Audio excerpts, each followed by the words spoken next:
ગુજરાતના નાયબ મુખ્યમંત્રી દ્વારા અગત્યની બાબતોમાં 44ના નિયમ મુજબ લગ્ન નોંધણી કાયદામાં નિયમો લાગુ કરવા માટે સુધારો રજૂ કરવામાં આવ્યો છે। ત્યારે આપને સૌને ધ્યાનમાં હશે કે 30 દિવસની અંદર બધાએ સૂચનો અને વાંધાઓ એમાં આપવાના છે। ત્યારે અમે જે સમાજનું પ્રતિનિધિત્વ કરીએ છીએ એમના વતી અમે પણ સૂચનો ત્યાં આપવાના છે। તમને બધાને ખબર હશે કે જે ગુજરાતમાં આદિવાસી સમુદાય વસે છે એમની બેન દીકરીઓને સમગ્ર ગુજરાતમાં તમામ જ્ઞાતિ જ્ઞાતિમાં એમને લઈ જવામાં આવે છે। હું કોઈ પ્રેમનો વિરોધી નથી, હું આ લગ્ન બંધનને એક પવિત્ર બંધન માનું છું।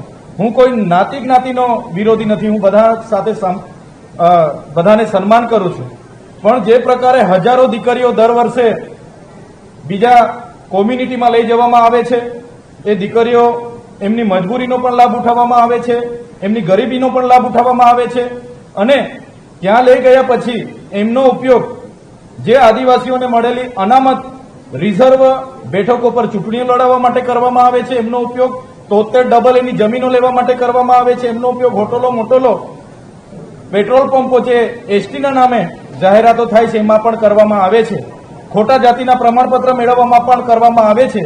ત્યારે આદિવાસી વિસ્તારોમાંથી જો દીકરીઓને લઈ જવામાં આવે તો બીજા કોમ્યુનિટીમાંથી પણ આદિવાસી યુવાનોને દીકરીઓ લગ્ન માટે સહમતિ મળે એનો સુધારો અમે મૂકવાના છે।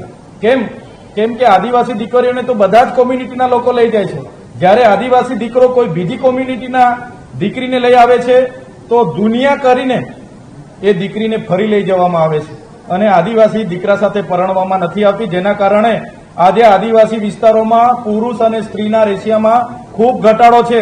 અમારા યુવાનો લગ્ન વગરના આજે ફરે છે।